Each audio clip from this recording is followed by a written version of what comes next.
അസ്സലാമലൈക്കും. ഇന്ന് നമ്മൾ പച്ചക്കറി വെച്ചിട്ടുള്ള ഒരു പാൻ കേക്കിൻ്റെ റെസിപ്പി ആയിട്ടാണ് വന്നിട്ടുള്ളത്. വൈകുന്നേരത്തെ ചായക്കും രാവിലെ ബ്രേക്ക്ഫാസ്റ്റിനൊക്കെ കഴിക്കാൻ പറ്റിയ ഒരു അടിപൊളി ഐറ്റമാണ്. നമ്മൾ എങ്ങനെയാണ് ചെയ്തെടുക്കണമെന്ന് നോക്കാം. ഒരു കാബേജിൻ്റെ 1/4 ഭാഗം നമ്മളിങ്ങനെ നീളത്തിൽ അരിഞ്ഞെടുത്തിട്ടുണ്ട്. ഒരു ബൗളിലേക്ക് ഇട്ട് കൊടുക്കാം.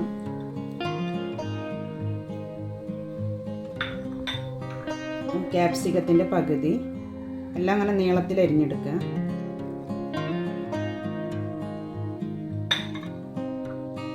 ഒരു മീഡിയം സൈസിലുള്ള ഉരുളക്കിഴങ്ങ്, ഒരു ക്യാരറ്റ്, 2 തണ്ട് മല്ലിയില,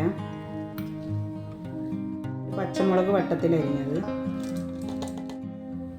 ആവശ്യത്തിനുള്ള ഉപ്പ് ചേർത്തിട്ട് നമുക്കിതൊന്ന് കുഴച്ചെടുക്കാം.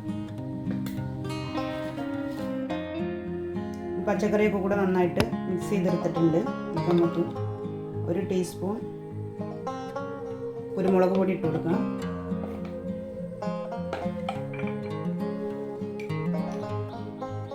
കോൺഫ്ലോറിൻ്റെ ആണ് ഒരു 4 ടീസ്പൂൺ പൊടി. കോൺഫ്ലോർ പൊടി ഇല്ലെങ്കിൽ അരിപ്പൊടി ചേർത്താലും മതി. ക്രിസ്പി ആയിട്ട് നിൽക്കാൻ വേണ്ടിയിട്ടാണ്. ഇത് കടലമാവ്, ഇതും സെയിം അളവിൽ ചേർത്ത് കൊടുക്കാം.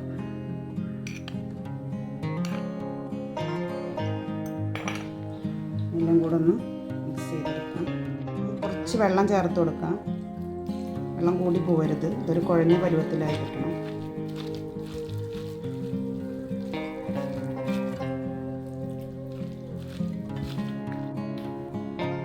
ബാറ്റർ റെഡി ആയിട്ടുണ്ട്. ഈ ഒരു പരുവത്തിൽ ഇത്ര ആവണ വരെ നമ്മൾ വെള്ളം ചേർത്തെടുത്ത് ഞാനൊരു 3 ടേബിൾ സ്പൂൺ വെള്ളമാണ് ചേർത്ത് കൊടുത്തിട്ടുള്ളത്. ഇനി നമുക്കിതൊന്ന് ചുട്ടെടുക്കാം. പാനിലൊന്ന് എണ്ണ സ്പ്രേ ചെയ്ത് കൊടുക്കാം. നമുക്കിത് ഓരോന്നായിട്ട് ഇങ്ങനെയാണ് ചുട്ടെടുക്കാം.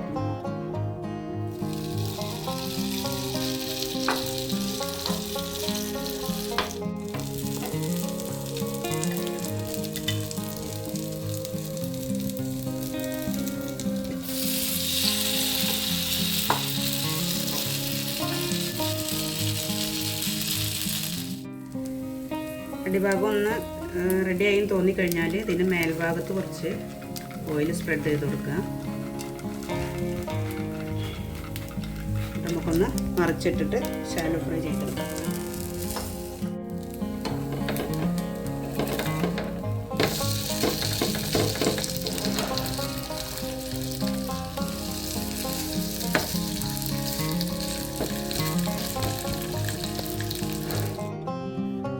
നമ്മൾ മുഴുവൻ മാവും ചുട്ടെടുത്തിട്ടുണ്ട്. ഇങ്ങനെയാണ് നമുക്ക് കിട്ടിയിട്ടുള്ളത്. പിന്നെ ടേസ്റ്റി ആയിട്ടുള്ള ഇതാണ്. നമുക്ക് കഴിക്കണമെങ്കിൽ എന്തെങ്കിലുമൊക്കെ ഒരു സോസിൽ ഇങ്ങനെ കുത്തിയിട്ട് കട്ട് ചെയ്തിട്ട് നമുക്ക് കഴിക്കാം. അടിപൊളി ടേസ്റ്റാണ്. എല്ലാവരും ചെയ്ത് നോക്കുക. വൈകുന്നേരങ്ങളിലും ഈവൻ രാവിലത്തെ ബ്രേക്ക്ഫാസ്റ്റായിട്ടും ഒക്കെ കഴിക്കാൻ പറ്റിയ നല്ലൊരു ഡിഷാണ്. വീഡിയോ ഇഷ്ടപ്പെട്ടാൽ എല്ലാവരും ലൈക്ക് ചെയ്യുക, ഷെയർ ചെയ്യുക, കമൻറ്റ് ചെയ്യുക. അടുത്തൊരു വീഡിയോയുമായി നമുക്ക് വീണ്ടും കാണാം.